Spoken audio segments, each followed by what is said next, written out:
ಸಂಜೆ ಎಐಸಿಸಿ ನಾಯಕರ ಜೊತೆ ಸಭೆ ಇದೆ. ಹೀಗಾಗಿ ದೆಹಲಿಗೆ ಹೋಗ್ತಿದ್ದೀನಿ ಅಂತ ಡಿಸಿಎಂ ಡಿಕೆ ಶಿವಕುಮಾರ್ ಹೇಳಿಕೊಂಡಿದ್ದಾರೆ. ಪದೇ ಪದೇ ದೆಹಲಿಗೆ ಹೋಗ್ತಾ ಇರ್ತಾರೆ. ಅದಕ್ಕೆ ಸಂಬಂಧಪಟ್ಟಂತೆ ಈಗಲೂ ಕೂಡ ಹೋಗ್ತಾ ಇರುವ ವಿಚಾರಕ್ಕೆ ಕುರಿತಂತೆ ಎಐಸಿಸಿ ನಾಯಕರ ಜೊತೆ ಸಭೆ ಇರೋದಾಗಿ ದೆಹಲಿಗೆ ತೆರಳುತ್ತಾ ಇದ್ದೀನಿ ಅಂತ ಡಿಕೆ ಶಿವಕುಮಾರ್ ಹೇಳಿದ್ದಾರೆ. ಅಸ್ಸಾಂ ಚುನಾವಣೆಯ ವಿಚಾರದ ಬಗ್ಗೆ ಕೂಡ ಚರ್ಚೆ ಇದೆ. ದೆಹಲಿಗೆ ಹೋದ ಮೇಲೆ ಎಲ್ಲರನ್ನ ಭೇಟಿ ಆಗ್ತೀನಿ, ಯಾರ್ಯಾರು ಸಿಗ್ತಾರೋ, ಮುಖ್ಯವಾಗಿ ವರಿಷ್ಠರು. ಯಾಕಂದ್ರೆ ಈ ಹಿಂದೆ ಹೋಗಿದ್ದಾಗಿದೆ, ಬರೀ ಕೈನಲ್ಲಿ ವಾಪಸ್ ಬಂದಿದ್ದಾಗಿದೆ. ಹಾಗಾಗಿ ಯಾರ್ಯಾರು ಸಿಗ್ತಾರೆ ಎಲ್ಲರನ್ನ ಭೇಟಿ ಆಗ್ತೀನಿ. ಇನ್ನು ನಿತ್ಯವೂ ಕೂಡ ನನಗೆ ಒಳ್ಳೆ ದಿನನೇ ಅಂತ ಡಿಕೆ ಶಿವಕುಮಾರ್ ಹೇಳ್ಕೊಂಡಿದ್ದಾರೆ. ಟೀಕೆಗಳು ಬರ್ತಾ ಇರುತ್ತೆ, ಅದನ್ನು ಎದುರಿಸಬೇಕು. ನಮ್ಮ ಕೆಲಸ ಏನಿದೆ ಅದನ್ನ ನಾವು ಮಾಡ್ಕೊಂಡು ಹೋಗಬೇಕು.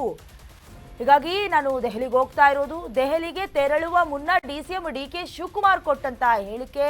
ಬಹಳಷ್ಟು ದಿನಗಳಿಂದ ದೆಹಲಿಗೆ ಹೋಗ್ತಾ ಇದ್ದಾರೆ, ವರಿಷ್ಠರನ್ನ ಮೀಟ್ ಮಾಡಬೇಕು ಅಂತ ಸಮಯಾವಕಾಶ ಸಿಗ್ತಾ ಇಲ್ಲ. ಈಗ ಮತ್ತೊಮ್ಮೆ ಎಐಸಿಸಿ ನಾಯಕರ ಜೊತೆಗೆ ಯಾರ್ಯಾರು ಸಿಗ್ತಾರೆ ಎಲ್ಲರ ಜೊತೆ ಮಾತನಾಡೋದಕ್ಕೆ ಹೋಗ್ತಾ ಇದ್ದೀನಿ ಅನ್ನೋದಾಗಿ ಮಾಧ್ಯಮದ ಮುಂದೆ ಸ್ಪಷ್ಟಪಡಿಸಿದ್ದಾರೆ. Today evening, I have a 4 o'clock. I have a meeting of from the ACC on political matters of various elections.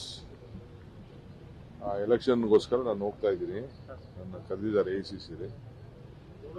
ಹೋಗಿ ಭೇಟಿ ಮಾಡಿಕೊಂಡು ಚುನಾವಣಾ ಡೇಟು ಅನೌನ್ಸ್ ಆಗೋ ಸ್ಟೇಜ್ ಇದೆ. ಅದಕ್ಕೆ ಕೇರಳಗೆ ಹೋಗಿದ್ದೆ. ಸೊ ಈಗ ಮುಗಿಸ್ಕೊಂಡು ಈಗ ಅಸ್ಸಾಂ ಹೋಗ್ಬೇಕು. ಬಜೆಟ್ ಇತ್ತು, ಚೀಫ್ ಮಿನಿಸ್ಟರ್ ರಿಕ್ವೆಸ್ಟ್ ಮಾಡ್ಕೊಂಡಿದ್ದೀನಿ. ನಿನ್ನೆ ಬಜೆಟ್ ಮೀಟಿಂಗ್ ಮಾಡಿದ್ದೀನಿ. ನಾನು ನಮ್ದೆಲ್ಲ ಪ್ರೆಸೆಂಟ್ ಮಾಡ್ತಾರೆ.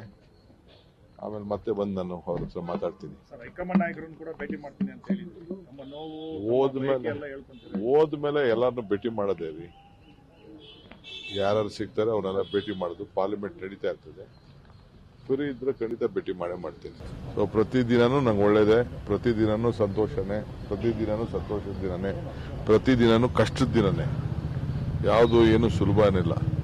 ಪ್ರತಿದಿನನೂ ಜನರನ್ನ ಸಮಸ್ಯೆನ ಬಗೆಹರಿಸಬೇಕಾದ್ರೆ ಅನೇಕ ಕಷ್ಟಗಳು, ಕಾರ್ಪಣ್ಯಗಳು ಇದ್ದೇ ಇರ್ತವೆ. ಅಡಕುಗಳು, ತೊಡಕುಗಳು ಇದ್ದೇ ಇರ್ತವೆ. ಟೀಕೆಗಳು ಬರ್ತಾನೆ ಇರ್ತದೆ. ಟೀಕೆಗಳನ್ನ ಎದುರಿಸಲೇಬೇಕು.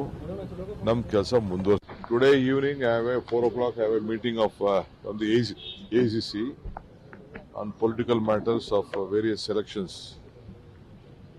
ಎಲೆಕ್ಷನ್ಗೋಸ್ಕರ ನಾನು ಹೋಗ್ತಾ ಇದ್ದೀನಿ. ನನ್ನ ಕರೆದಿದ್ದಾರೆ ACC. ಹೋಗಿ ಭೇಟಿ ಮಾಡಿಕೊಂಡು ಚುನಾವಣಾ ಡೇಟು ಅನೌನ್ಸ್ ಆಗೋ ಸ್ಟೇಜ್ ಇದೆ. ಅದಕ್ಕೆ ಕೇರಳಗೆ ಹೋಗಿದ್ದೆ. ಸೊ ಈಗ ಮುಗಿಸ್ಕೊಂಡು ಈಗ ಅಸ್ಸಾಂ ಹೋಗ್ಬೇಕು. ಬಜೆಟ್ ಇತ್ತು, ಚೀಫ್ ಮಿನಿಸ್ಟರ್ ರಿಕ್ವೆಸ್ಟ್ ಮಾಡ್ಕೊಂಡಿದ್ದೀನಿ. ನಿನ್ನೆ ಬಜೆಟ್ ಮೀಟಿಂಗ್ ಮಾಡಿದ್ದೀನಿ. ನಾನು ನಮ್ದೆಲ್ಲ ಪ್ರೆಸೆಂಟ್ ಮಾಡ್ತಾರೆ. ಆಮೇಲೆ ಮತ್ತೆ ಬಂದು ನಾನು ಅವ್ರ ಹತ್ರ ಮಾತಾಡ್ತೀನಿ.